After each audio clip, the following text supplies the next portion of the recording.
Démontrer que, limite, lorsque x tend vers 0, de 1 moins cos 2x sur sin carré x est égal à 1 demi. Avant de commencer, n'oubliez pas de liker, de partager, de poser des questions en commentaire. Première chose à faire, je remplace x par 0. Ça va donc donner ici là 1.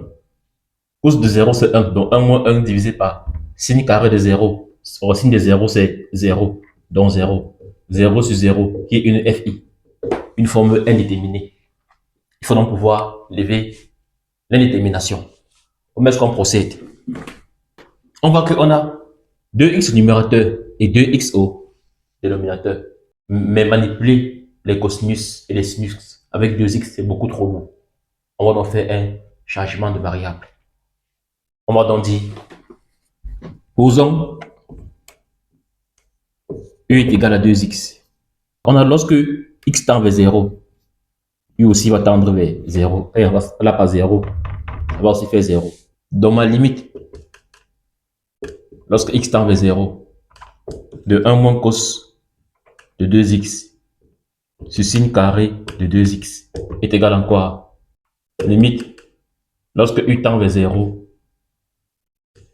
de 1 moins cos u divisé par sin carré de u. Bon, en mathématiques, on sait que cos carré u plus sin carré u est égal à 1.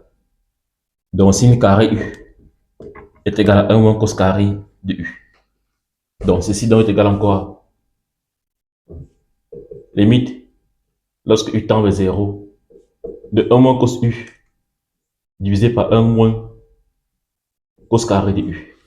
Ce qui est égal à quoi? Limite, lorsque u tend vers 0.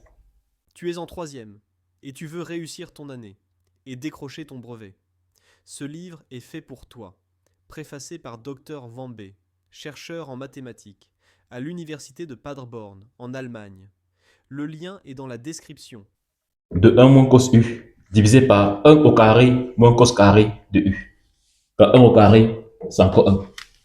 Or, ça c'est la formule a carré moins b carré, qui est égal à a moins b facteur de a plus b. Donc ceci est égal à quoi? Limite, lorsque u tend vers 0, de 1 moins cos u divisé par 1 moins cos u facteur de 1 plus cos u. Je vois que j'ai 1 moins cos u au numérateur et 1 moins cos u au dénominateur. Je peux donc simplifier. Ceci donc est égal à limite, lorsque u tend vers 0, de 1 sur 1 plus cos u.